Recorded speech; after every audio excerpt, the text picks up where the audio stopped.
Bisa kembali lagi bersama kami di Breaking News Metro TV. Kami kembali menghadirkan informasi seputar pengumuman calon wakil presiden pendamping Ganjar Pranowo, di mana beberapa saat yang lalu Menko Polhukam Mahfud MD telah resmi ditunjuk untuk menjadi calon wakil presiden pendamping Ganjar Pranowo. Kita masih bersama dengan pengamat politik Mas Jayadi Hanan. Mas Jayadi, dengan penunjukan Mahfud MD sebagai calon wakil presiden pendamping Ganjar Pranowo, ini berarti hanya tersisa Prabowo Subianto yang kemudian belum menunjuk calon wakil presidennya. Menurut Anda siapa kemudian figur yang paling cocok dipilih oleh Prabowo Subianto? Melihat lawan-lawannya adalah Ganjar Pranowo bersama Mahfud MD, lalu kemudian ada Anies Baswedan bersama dengan Mohaimin Iskandar. Mas Jayadi.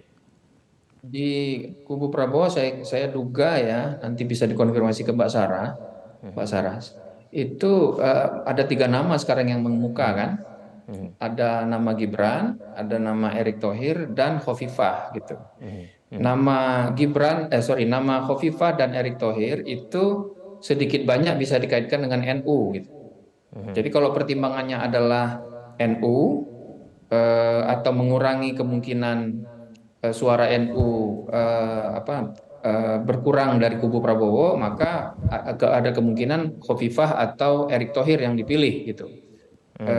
Tapi kalau bicara ke NU-an yang paling kental, tentu saja orang akan lebih bicara soal Khofifah. Jadi kalau faktor ke NU-an atau kesantrian religius yang dipertimbangkan, tampaknya yang cukup kuat adalah Khofifah gitu. Tetapi kalau pertimbangan elektoral, nah elektoral itu kalau dilihat simulasi-simulasi selama ini, nama Erick Thohir cukup kuat mendampingi Pak Prabowo. Bahkan cenderung sedikit lebih unggul dibandingkan kalau misalnya Pak Prabowo dipasangkan dengan pasangan lain, termasuk dengan Gibran.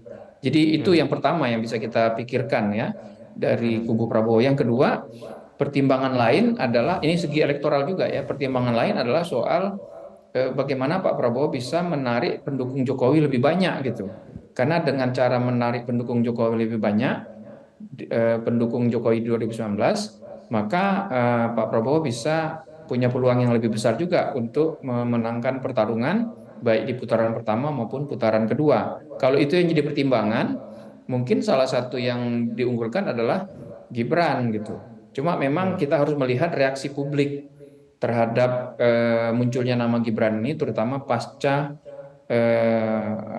putusan MK tanggal 16 Oktober lalu. Apakah publik bereaksi negatif atau tidak gitu.